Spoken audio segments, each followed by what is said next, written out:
Hi friends, ಎಲ್ರಿಗೂ ನಮಸ್ಕಾರ. ನೀವೇನೋ ನನ್ನ ಚಾನಲ್ಗೆ ಇನ್ನೂ ಸಬ್ಸ್ಕ್ರೈಬ್ ಆಗಲಿಲ್ಲ ಅಂದರೆ ಉಚಿತವಾಗಿ ಈಗಲೇ ಸಬ್ಸ್ಕ್ರೈಬ್ ಮಾಡ್ಕೊಳ್ಳಿ. ನನ್ನ ಎಲ್ಲ ವಿಡಿಯೋಗಳ ನೋಟಿಫಿಕೇಷನ್ ನಿಮಗೆ ತಕ್ಷಣ ಬರುತ್ತೆ.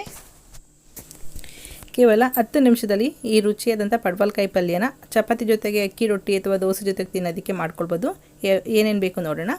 ಒಂದು ಬಾಣಲಿ ತೊಗೊಂಡು ಬಿಸಿ ಆದಮೇಲೆ 2 ಸ್ಪೂನಷ್ಟು ಎಣ್ಣೆ ಹಾಕೋಬೇಕು. ನಂತರ 1 ಸ್ಪೂನಷ್ಟು ಕಡಲೆಬೇಳೆ, 1 ಸ್ಪೂನಷ್ಟು ಉದ್ದಿನಬೇಳೆ, ಅರ್ಧ ಸ್ಪೂನಷ್ಟು ಸಾಸಿವೆ, ಅರ್ಧ ಸ್ಪೂನಷ್ಟು ಜೀರಿಗೆ ಇಷ್ಟನ್ನು ಹಾಕ್ಕೊಂಡು ಸ್ವಲ್ಪ ಕಲರ್ ಬದಲಾಗೋವರೆಗೂ ಕಡಲೆಬೇಳೆ ಉದ್ದಿನಬೇಳೆನ ಫ್ರೈ ಮಾಡ್ಕೋಬೇಕಾಗುತ್ತೆ. ಸ್ವಲ್ಪ 2-3 ಪಿಂಚಷ್ಟು ಹಿಂಗೆ ಹಾಕ್ಕೊಳ್ತಾ ಇದ್ದೀನಿ. ಹಾಗೆ ಒಂದು ಸ್ಮಾಲ್ ಸೈಜ್ ಈರುಳ್ಳಿನ ಉದ್ದುದ ಕಟ್ ಮಾಡಿ ಹಾಕ್ಕೊಂಡಿದ್ದೀನಿ. ಈರುಳ್ಳಿ ತಿನ್ನಲ್ಲ ಅನ್ನೋರು ಈರುಳ್ಳಿನ ಕ್ವಿಟ್ ಮಾಡಿ ಕೂಡ ಮಾಡ್ಕೊಳ್ಬಹುದು. ಸ್ವಲ್ಪ ಕರಿಬೇವಿನ ಸೊಪ್ಪು, ಹಾಗೆ 1 ಸ್ಪೂನಷ್ಟು ತುಪ್ಪ ಹಾಕ್ಕೊಳ್ತಾ ಇದ್ದೀನಿ. ತುಪ್ಪದಲ್ಲಿ ನೀವು ಫ್ರೈ ಮಾಡಿದ್ರೆ ತುಂಬಾ ಒಳ್ಳೆ ಫ್ಲೇವರ್ ಇರುತ್ತೆ. ಕೊನೆಯಲ್ಲಿ ಕೂಡ ಹಾಕಬಹುದು, ಮೊದಲೇ ಹಾಕಿದ್ರೆ ಇನ್ನೂ ಚೆನ್ನಾಗಿ ಇರುತ್ತೆ ಫ್ಲೇವರು. ಈಗ ತೊಳೆದು ಮೇಲೆಲ್ಲ ಸಿಪ್ಪೆ ತೆಗೆದು ತೊಳೆದು ಸಣ್ಣದಾಗಿ ಹೆಚ್ಚಿರೋಂಥ ಪಡವಲಕಾಯಿ ನಾನಿಲ್ಲಿ ಬೀಜ ತಿರುಳು ಎಲ್ಲ ಸೇರಿಸಿ ಹಾಕ್ಕೊಂಡಿದ್ದೀನಿ.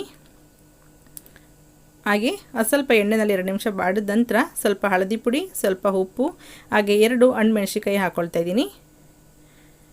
ನೀವು ಇಲ್ಲಿ ಹಸಿಮೆಣ್ಸಿಕಾಯಿ ಕೂಡ ಹಾಕ್ಕೊಳ್ಬೋದು. ತರಕಾರಿ ಕೂಡ ಹಸಿರು ಕಲರ್ ಇರೋದ್ರಿಂದ ಹಸಿಮೆಣ್ಸಿನ್ಕಾಯಿ ನಾನಿಲ್ಲಿ ಹಾಕ್ಕೊಳ್ತಾ ಇಲ್ಲ. ಹಣ್ಣುಮೆಣ್ಸಿನ್ಕಾಯಿ ಅಥವಾ ಒಣ ಮೆಣಸಿನ್ಕಾಯಿ ಚೆನ್ನಾಗಿರುತ್ತೆ. ಒಂದು 3-4 ನಿಮಿಷದಲ್ಲಿ ನೀರು ಬಿಟ್ಕೊಳ್ಳುತ್ತೆ ಮತ್ತು ಚೆನ್ನಾಗಿ ಕೂಡ ಬೇಯುತ್ತೆ ಸಾಫ್ಟಾಗಿ. ನೀರು ಹಾಕೋ ಅವಶ್ಯಕತೆ ಕೂಡ ಇಲ್ಲ. ಸ್ವಲ್ಪ ಕೂಡ ಚೆನ್ನಾಗಿ ಬೆಂದಿದೆಯಾ ಚೆಕ್ ಮಾಡ್ಕೊಳ್ಳಿ. ಚೆನ್ನಾಗಿ ಬೆಂದ ನಂತರ ಸ್ವಲ್ಪ ತೇವಾಂಶ ಜಾಸ್ತಿ ಇರೋದ್ರಿಂದ ನಾನು 1 ಸ್ಪೂನಷ್ಟು ಕಡಲೆ ಹಿಟ್ಟು ಹಾಕ್ಕೊಳ್ತಿದ್ದೀನಿ. ನಿಮಗೇನು ತೇವಾಂಶ ಜಾಸ್ತಿ ಇಲ್ಲ ಅಂದರೆ ಕಡಲೆ ಹಿಟ್ಟು ಹಾಕೋ ಅವಶ್ಯಕತೆ ಇಲ್ಲ.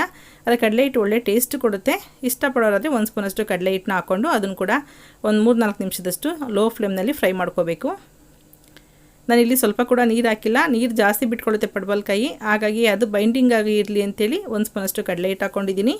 ನಾನಿಲ್ಲಿ ಯಾವುದೇ ಮಸಾಲೆಗಳು ಏನು ಬಳಸ್ತಾ ಇಲ್ಲ. ಈಗೇನೆ ತುಂಬಾ ಚೆನ್ನಾಗಿರುತ್ತೆ, ಸಿಂಪಲ್ ಪಲ್ಯ. ಒಂದು ಸಲ ಟ್ರೈ ಮಾಡಿ. ನಾನು ತೆಂಗಿನಕಾಯಿ ಕೂಡ ಬಳಸ್ತಾ ಇಲ್ಲ ಇಲ್ಲಿ. ಅದೆಲ್ಲ ಕಡಲೆ ಹಿಟ್ಟೆಲ್ಲ ಸ್ವಲ್ಪ ಒಂದು 3-4 ನಿಮಿಷ ಫ್ರೈ ಆದ ನಂತರ ಸ್ವಲ್ಪ ಕೊತ್ತಂಬರಿ ಸೊಪ್ಪು ಹಾಕ್ಕೊಳ್ತಿದ್ದೀನಿ. ಹಾಕ್ಕೊಂಡು ಮಿಕ್ಸ್ ಮಾಡಿ ಕೆಳಗಡೆ ಇಳಿಸಿದ್ರೆ ಪಡವಲಕಾಯಿ ಪಲ್ಯ ರೆಡಿಯಾಗುತ್ತೆ. ಇದು ದೋಸೆ ಜೊತೆಗಂತೂ ತುಂಬ ಒಳ್ಳೆ ಕಾಂಬಿನೇಷನ್. ಒಂದು ಸಲ ಟ್ರೈ ಮಾಡಿ ಆಲೂಗೆಡ್ಡೆ ಪಲ್ಯದ ಬದಲಾಗಿ. Okay, bye, thank you.